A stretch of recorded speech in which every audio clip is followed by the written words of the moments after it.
ఇది బకెట్ విషపు అంటారు. ఇందులో మనం పామాయిల్ తోటల్లోన సంవత్సరం నుండి 3 సంవత్సరాల లోపు తోటల్లోన కొమ్ము పురుగు ఉధృతి అనేది చాలా ఎక్కువ ఉంటుంది. ఆ కొమ్ము పురుగు గాయపరిచే విధానం ఎలా ఉంటుందంటే, ఆ మొవ్వు భాగంలోకి వెళ్ళి ఆ మొవ్వు మొత్తం కొరికి తినడం వల్ల మొక్క మొత్తం చనిపోవడం జరుగుతుంది. దాని నివారణకు అనేది మనం ఎకరాకి ఒక లింగాకర్షణ బుట్ట అనేది అమర్చుకోవాలి. ఇందులో మనం ల్యూర్ అనేది ఈ బకెట్ మధ్య భాగంలో పెట్టాలి. పెట్టి పొలం మధ్యన పెడితే దాన్ని ఆ ల్యూర్కి ఆకర్షించబడే పురుగు అనేది బకెట్లో పడి చనిపోవడం జరుగుతుంది.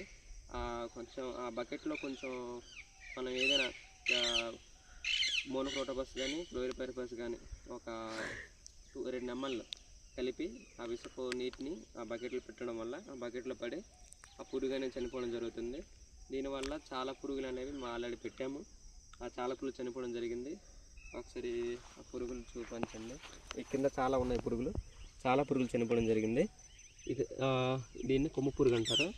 ఈ పురుగు అనేది చాలా డ్యామేజ్ చేస్తుంది. ఇలా చాలా పురుగులు చంపడం జరిగింది ఫ్రెండ్స్. Okay, thank you.